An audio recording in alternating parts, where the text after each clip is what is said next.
Good morning everybody. So today the future.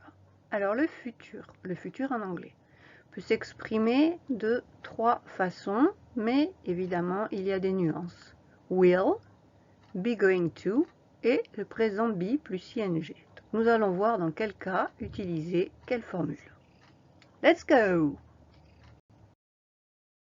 Will. Will est un modal. Un modal, c'est invariable, c'est-à-dire qu'on ne le met jamais au pluriel, on ne le conjugue pas, will reste toujours will. Pour le construire, c'est très simple. On met le sujet, will, et la base verbale, c'est-à-dire l'infinitif sans tout. I'll play tennis, I'll go to the cinema, I will cook a beautiful cake, etc. La forme contractée, c'est simplement apostrophe L. D'ailleurs, vous l'avez entendu quand j'ai dit I'll cook, on l'entend à peine par rapport à They will go to the cinema. La forme négative, on rajoute not, will not, ou en forme contractée, won't. À quoi sert will? À exprimer des prédictions, des prévisions ou à parler des projets que nous avons. Let's move on. Donc, première notion, les prédictions. Imaginez que vous alliez voir une voyante, elle va prédire votre avenir.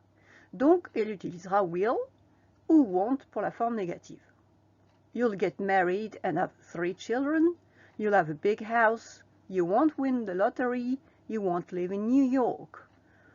Vous allez vous marier et avoir 3 enfants. Vous aurez une grande maison, vous vivrez dans une grande maison. Vous ne gagnerez pas au loto et vous ne vivrez pas à New York. Donc, on fait des prédictions, on utilise will. OK.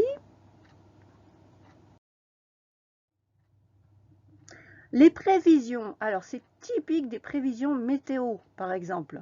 Donc, on va utiliser will ou won't parce que les météorologues se fient sur ce qu'ils connaissent, ce qu'ils savent, ce qu'ils ont déjà vu pour prévoir la météo du lendemain, du surlendemain, de la semaine à venir. Tomorrow, it will be sunny in Spain but cloudy in France. It won't rain in Paris. Ça peut servir aussi pour nos projets, c'est-à-dire ce que nous avons prévu de faire cet été ou l'an prochain. Next summer, dans next c'est le prochain, donc l'été prochain. I'll go to Italy and visit famous monuments. J'irai en Italie et je visiterai des monuments célèbres. I'll marry a rich man for sure. J'épouserai un homme riche, c'est sûr. Ok, donc will, vous avez vu pour les prédictions, les prévisions et les choses que l'on projette de faire. Let's move on. On continue. Be going to, c'est la deuxième façon de parler du futur.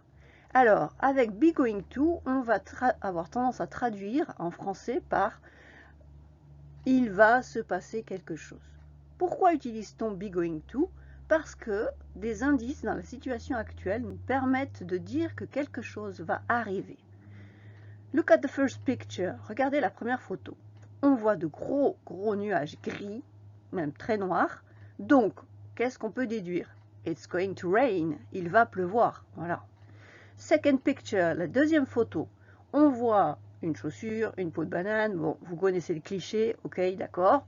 It's going to fall. Il va tomber. Donc, ces indices dans la situation qu'on voit, on pourrait imaginer par exemple une femme enceinte.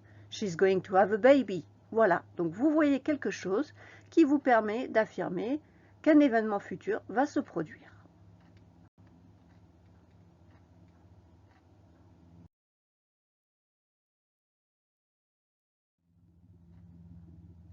Pour la conjugaison, c'est tout simple. Il suffit de savoir conjuguer be et vous rajoutez going to. I am, you are, he is, we are, they are, avec la forme contractée bien sûr. La négative, vous rajoutez not, et pour l'interrogative, il suffit juste d'inverser be et I. Voilà, et le sujet. Par exemple, am I going to make a cake? Est-ce que je vais faire un gâteau? No, no, no, I'm not going to make a cake, I'm going to make pasta. Je ne sais pas, par exemple. Voilà, donc vous voyez que la conjugaison est effectivement très simple.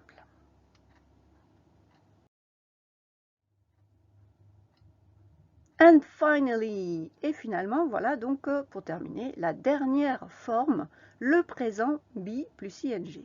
Le présent, pour parler du futur, ça peut paraître surprenant, mais nous faisons exactement la même chose en français. Quand nous disons « je t'appelle ce soir », je t'appelle, c'est du présent. Mais est-ce que je suis en train de t'appeler maintenant? Non, puisque j'ai dit ce soir. Donc, ça a une visée future. On va faire exactement pareil en anglais. I'm calling you tonight. Donc, la condition, c'est qu'on parle d'une action qui est future parce qu'il y a un complément de temps futur dans la phrase. Tonight, this evening, tomorrow. Voilà, on ne pourrait pas avoir juste « je t'appelle ». Je t'appelle, c'est « je t'appelle maintenant ». Ok?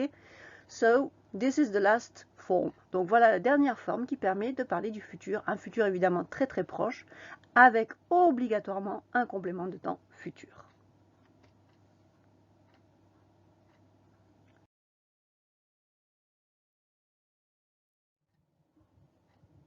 Right. Alors, le présent be plus ing est très facile à construire, nous l'avons déjà vu. Il faut se servir de be conjugué au présent. I am, you are, he is, we are, they are. Prendre un verbe, n'importe lequel, ici watch, et rajouter ing. Pour lui donner une valeur future, vous rajoutez un complément de temps futur, par exemple ici tonight. I am watching TV tonight, je regarde la télé ce soir. On aurait pu mettre they are going to the cinema this weekend, ils vont au cinéma ce week-end. Ok, let's move on.